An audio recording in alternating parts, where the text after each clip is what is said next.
Hey everybody, this is Brad from Johnson Small Engines, better known as the one-hand mechanic. If I can do it, you can too. Today we're working on a Champion 3000 watt generator. This is a 3500 watt starting watts, but the reason why it's in here is because it will not start. We just fixed the recoil assembly on it, and I will have a video in the description below if you guys have ripped out your recoil or have broken the recoil assembly and need to repair it. But this one we're just going to get right into. I will show you the tools that were needed at the end of the video. But if you have a generator, this is brand new. He let it sit and he never took care of it after he put gas in it. Now he has gone as far as he said he took all the gas out of it and it has fresh gas in it, and we're just going to go ahead and see if it'll start. You have your choke here and your run here, so we're going to go ahead and put this over on choke. We're going to turn the fuel valve on the on position right here as it shows right up here. Straight up and down is on, and we're going to go ahead and make sure we have the switch on in the front, which is right here. So I always say O is for off and I is for ignition, and it also says on and off right here. So we're going to leave that on. Go ahead and give it some pulls and see if it'll fire. Now actually, before we do that, check to make sure that your oil is level. If you see this wire, if you have a generator and you see a wire on the side of it, this is a low oil shutdown right here. So when this engine gets low on oil, it's going to automatically shut itself down to save the engine from blowing up. These things run and run and run and run on certain occasions. Okay, so that oil is right up to the edge, and that's where it should be.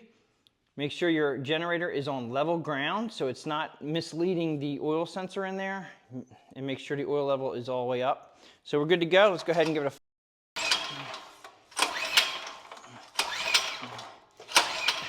All right, it obviously does not run, so we're going to go ahead and take the air filter off. I just took it off choke. Just little pops right here, and this one's a little bit, they really give you hard to work on there, but it's hard to get a cover off. So we're going to take the air filter out. There is no gas dripping, there's no gas leaking. If you guys have gas dripping or leaking from underneath here, that means you have a carburetor problem. I'm going to go ahead and turn this thing around a little bit so you guys can see a little better. Okay, so I turned it around so you guys can see. This is the carburetor right here. Now what you could do is you could drain this bowl first to see if we get any bad stuff coming out of there. That is a 10mm wrench. We're going to go ahead and I guess we'll do that first. I'm going to go ahead and put a pan underneath that.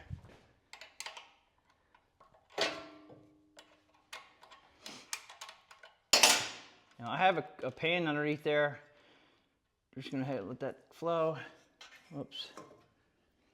It smells like, it does smell like bad gas. So we're going to go ahead and let some of that flow through and see if we can get the good gas from the tank.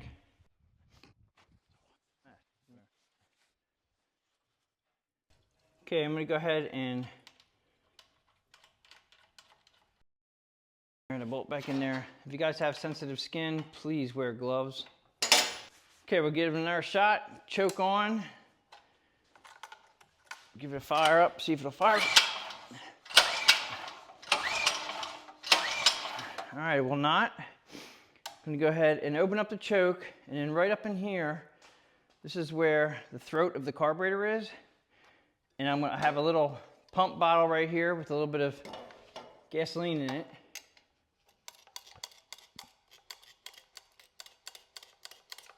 Go ahead and squirt that in there and see if we get a fire.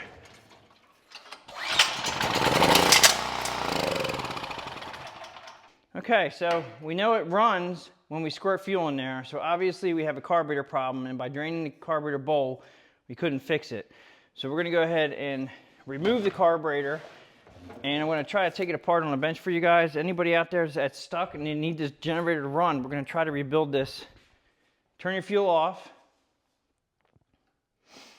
We're going to take off, these are 8mm socket.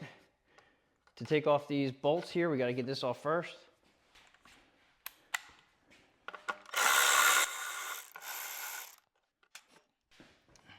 Okay, so they make this really tricky to get to. Okay, so I would recommend probably using a wrench.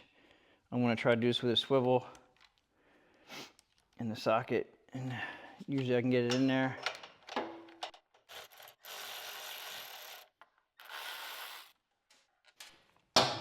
That's going to allow us to take off this air cleaner, plastic air cleaner cover here, and we have to get to these two bolts here to take off the carburetor, and we also have to drop the fuel line, but the first thing we have to do is get these off. They're a 10mm socket. I'm gonna go ahead and push this.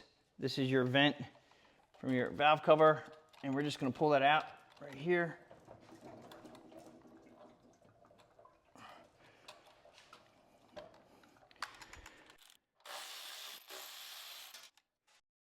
Behind the carburetor, the bolt on the bottom holding the cover right here.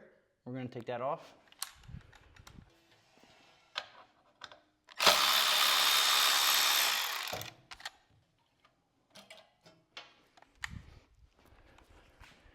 This should slide off. And we have the vent here from the gas tank. We can just go ahead and put this off to the side. We don't have to take that off. Now, just so you know, your spark plug wire is here. If you have any questions of your spark plug, you go ahead and replace your spark plug right here. But coming around here, we have to go ahead and take this off right here. We have the fuel strut. We're going to go ahead and unclamp that.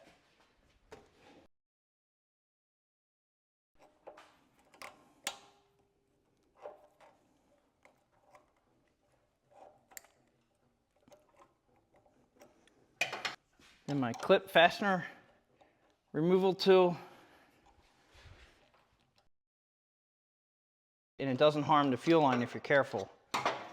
If the fuel line's dry rotted or cracked, you want to replace it. Okay, at this point, we have to get off, just wrap this up out of the way here. Right here is the throttle. This is the governor arm that goes to the carburetor. And we need to take off this real small spring. You can pull the carburetor out a little bit, which you do. Now this is stuck, so just tap it with something.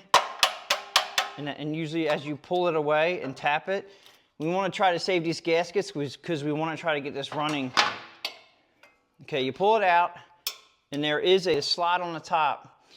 This rod will not just come out until you pull the carburetor all the way out, and you'll see when I get it off. But take this spring off right now gently. You don't want to bend it. Okay, this is like the anti-surge. It helps the engine not surge when it's running. When the carburetor is running correctly, it should not surge. You don't want power. You don't want your power to surge in the generator because that'll fluctuate the power in your house and it's not good. Now we have to pull this out a little bit more, and you pull it all the way out, and then this should pop up and out of the groove right there. I'll show it to you when we get it off here. It has a groove right there. And that's where that arm goes in. But you have to have the carburetor out pretty far to get that out. Let's take this over to the bench. Now the carburetor, oops. All right, so this, just so you know, this is the choke rod. When it's all together, it won't fall off because of when you put the cover, when you put the air cleaner backing on, it actually holds this in place, which is pretty convenient. They did that, but that's why it just falls off, because it just sits like this. So you have a little rod right here, goes in this slot right here, and this goes down over top like that, and it just sits in there, okay? So we're just gonna take it off to the side. Now, there might be fuel in here, so just beware, it's gonna get messy. 10mm wrench, take the bottom bowl off. Just remember which way this drain bolt is sitting. When you take it, just remember that the carburetor name right here, and then right below it is where you want this situated when you put it back together again. So when you want to drain that bowl in storage reasons or whatever, you'll know where it's at. Now I can see fuel coming out here now. It's making a mess. That's why I use this. Now that right there looks like it had some gook in the bottom of it.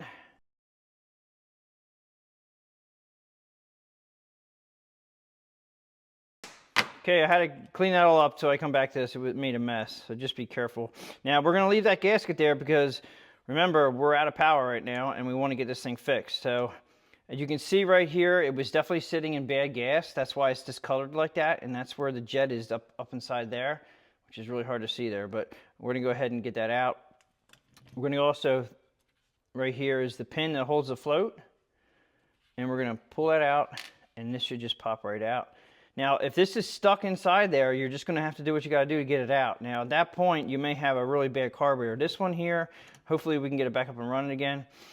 Now, the needle valve right there, it's important that this doesn't have any lines in it, and I usually put this underneath a magnifying glass, but I can tell that it looks pretty good.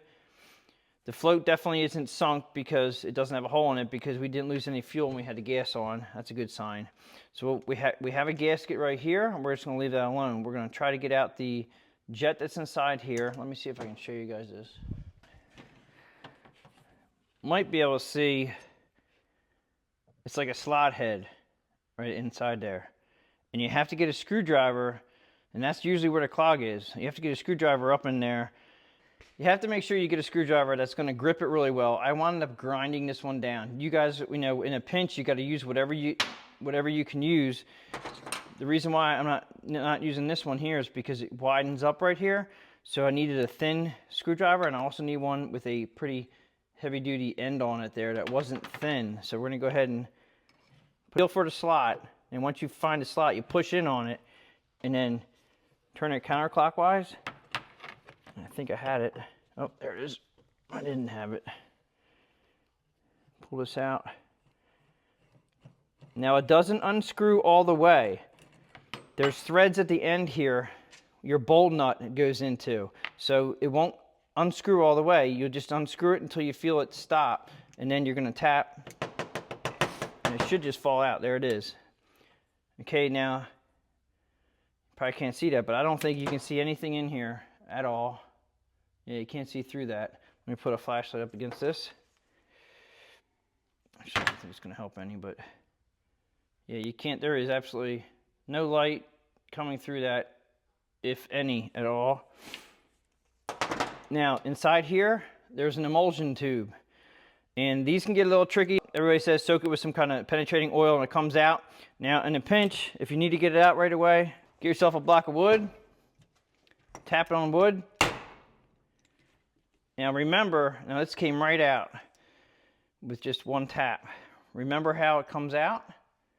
Okay, you always remember that the flat bottom of it is where your jet, this is your main jet for your carburetor. It's going to line up against that when you put it back in. So when you put it back in, you have to make sure that this is just sitting down. Now these have many little teeny tiny holes in there, and we're going to go ahead and poke each and every one of them out. Now I'm trying to do this as on the ground. I have no major tools with me. I don't have any compressed air. We're just going to go ahead and try to get this to run. So we're going to put that off to the side. We're going to go ahead and take, this is your idle screw, which generators don't idle anyway, most of them. You don't need to have them idle, but if this generator did idle, the screw goes in and it sticks out just a little bit. I'm not sure if you can see that or not. When you take this screw out, you just want to make sure you put it back with as many threads in there. And you can count too. You can count. Just about 10 and it fell out. This is a jet right here that we have to pop out.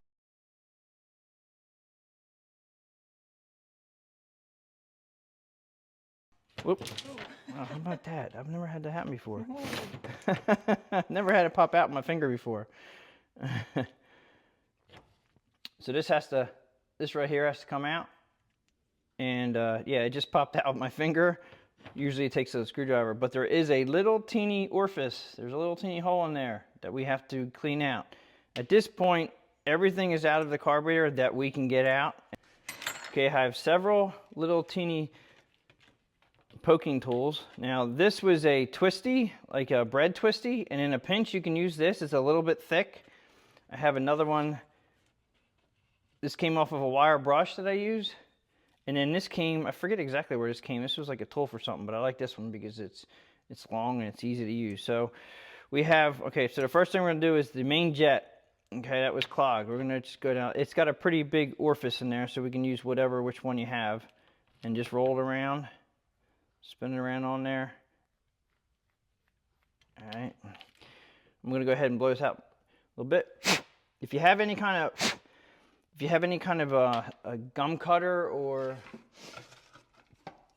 if you have carburetor cleaner in your possession, go ahead and spray that through there, but we're not going to do that because I don't want to. Carburetor cleaner is pretty aggressive. It'll eat up some plastic parts, so if you need to use it, sometimes you can take it all apart and take this real ring out here so you don't eat it up, and then ultimately you want to put it in an ultrasonic cleaner. But let's go ahead and look at this. You can actually see right now there's a hole.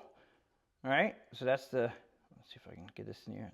There's a cleaned out version of it, which is good. Now we're going to go ahead and poke every single hole. It should go through the other side. like so, like this. All right, and there are many holes on this. And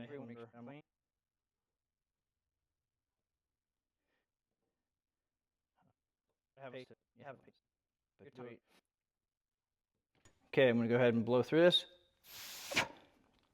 All right, we're pretty clean. We are clean now. I don't see anything through those holes at all. Put that aside. On the carburetor, you have little tiny ports that are inside here. And it's really hard to see that in there, but there's like 3 or 4 of them way back there. See them 4? And we're gonna go ahead, and there's one up at the top here. That one's for the low speed jet, which is actually closed off. So we don't, the low speed jet used to go there. Used to be able to have a adjustable low speed jet, but we don't anymore. But we're gonna go ahead and hit all of them. We're gonna go ahead and poke all of them. I'm gonna go ahead and try my twisty.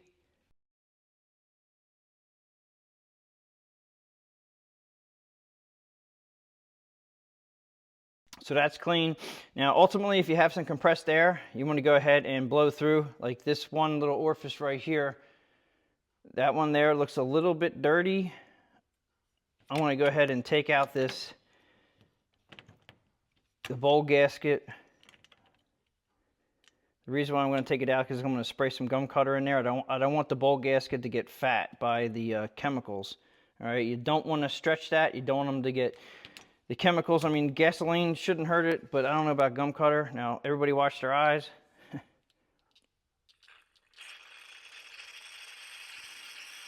All right, we're good. Now, normally I would put this in the ultrasonic cleaner, but today, because we're in a pinch, we need to get it running. I'm gonna go ahead and put the bowl gasket back on. Go ahead and put the emulsion tube back in. Make sure you go in flat spot's got to be facing up towards you. So you put the jet in. And now, this is the wrong screwdriver.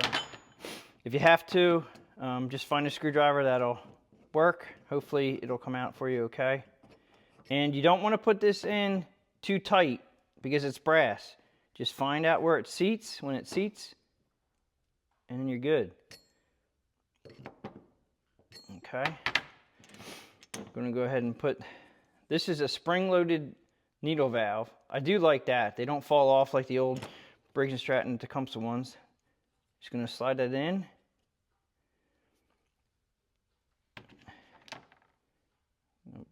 Put your pin in, line it up.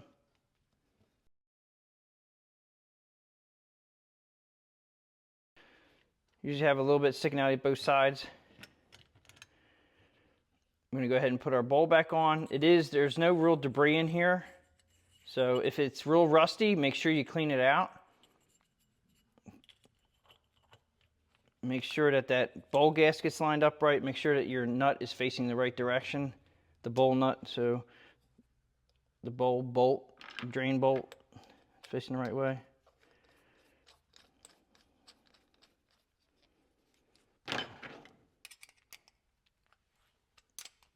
Okay, so we have, this is the little black jet. It has a big hole in the center right there, but it has a little brass hole right there. We're gonna go ahead and poke through.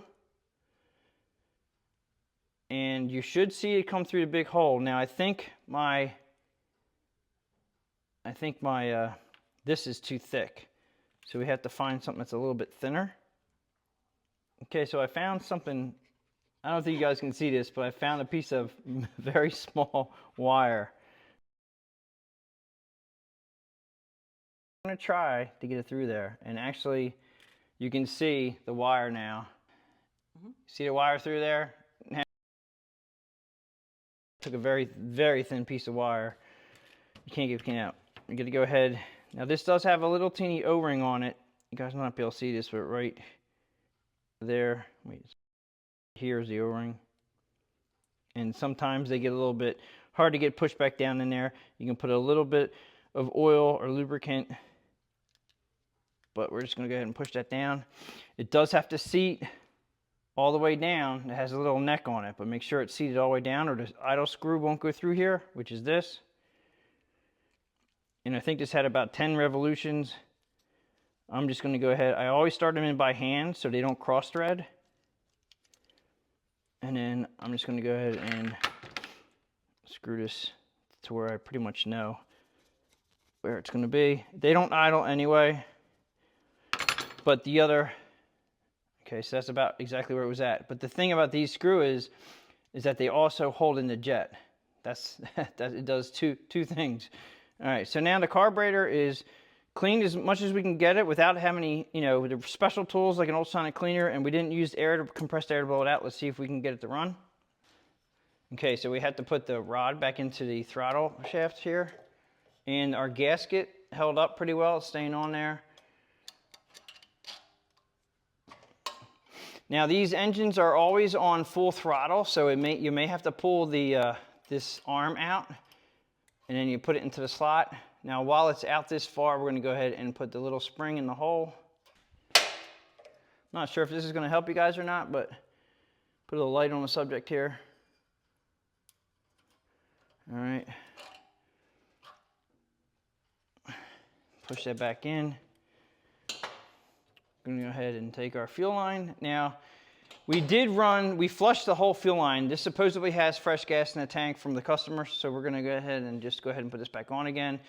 If I thought that there was any question of having bad fuel from here to there, I would have flushed it, but we already flushed it through the carburetor bowl. It is important to have a good clamp on these fuel lines. They tend to drip here, so make sure that's done properly. Then we have to put the choke. You got to put your choke back on, which is that'll go right into the slot right there. So how it works is that's on, and the plate is closed, and that's run, so it's opened up. You choke it to start it, which gives it more fuel, and then you take the choke off when it's running. Okay, so we're going to go ahead and line this back up here.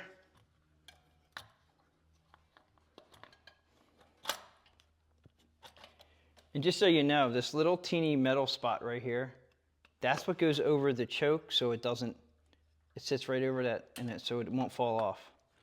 So once you get, it falls off now though, right? So that goes on top, slides right over the top of it, so then it won't come off. Right, so I'm going to go ahead and put the nuts on hand tight, and don't forget we have to put the bolt on the back of it. Do that before you tighten these up. You have to line this up so you can see right here it's not lining up properly because they never do. I've learned from my mistakes is that you always tighten everything up at the end. Make sure you get your bolts and nuts started first. I'm going to go ahead and tighten up the front first. Just do it evenly. Make sure they're tight.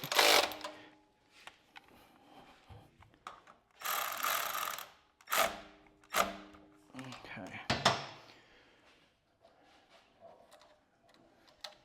Gonna get and put my valve cover tube vent. He's gonna be a little tricky to put in. There you go. Now we don't have to put on this yet because obviously if it's not going to run, then I'm going to have to take it off. But in a pinch right now, we just want to see if we can get it going because we're out of power. Turn the fuel on.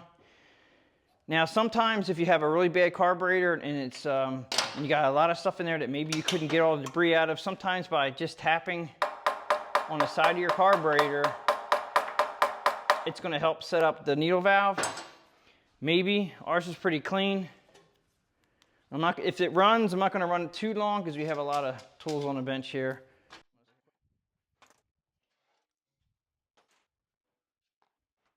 Okay, so we're going to go ahead and put the choke on. I already have it turned on from before. Let's give it a pull. I might actually move it. Can't. Okay, let's get a pull.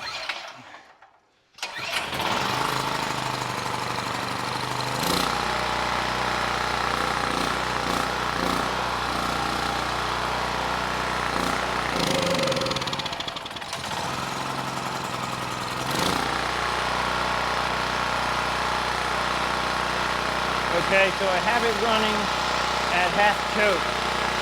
choke is halfway on, but it's running smooth. And for right now, if your power is out, you could run it that way. Take the choke off.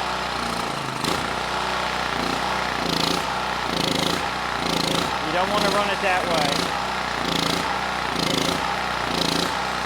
Go ahead and turn it off.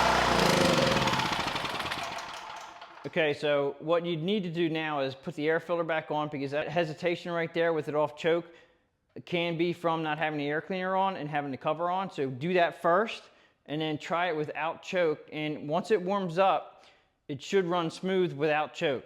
But if you're with your out power right now, you can leave it at half choke. Put the air filter cover back on again, just to make sure it's all buttoned up and you're not sucking dirt. And yes, you can run it just like that. So that pretty much covers it for how to get your generator up and running in a pinch. Okay, I just want to show you, I just put everything back together again here, put the air cleaner back on and fired it up, and it runs really good. So it definitely makes a difference if you do not have the air filter on versus having the air filter on. So make sure you put it on. The engine has to run smooth as silk for your no fluctuation in power. All right, so choke on, switch is on.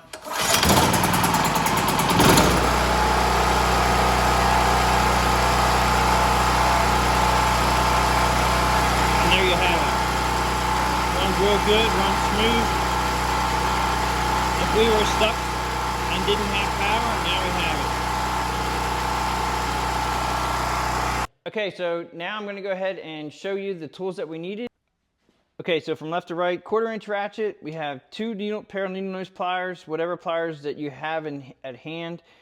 We have a lot of different wire that I need to use to try to clean the ports out. Whatever you guys have will work. You're just gonna have to do the best you can. This is my clip removal tool that I love to use. I use this to get fuel lines off. 1/4 inch ratchet. This is a swivel I'm going to use. Extension, 10mm socket, and 8mm socket. This is a shallow and also a 10mm shallow. A tool that I made to get inside the jet. You guys will have to do whatever you have. Hopefully a normal screwdriver will fit inside the carburetor. 10mm wrench. This is just a little squirt bottle. You're just going to need some way of getting some fuel inside the throat of the carburetor to test out the carburetor to make sure if it runs or not. A bowl to put fuel in, glass container if you have one, flashlight, and if you have some kind of a carburetor cleaner that you can spray inside. And that's pretty much it for the tools. Okay, so that pretty much sums it up. Hopefully you guys can get your generator running. If you guys like this video, please give it a thumbs up. Please subscribe, share my channel with your friends, and I'll catch you guys on the next one.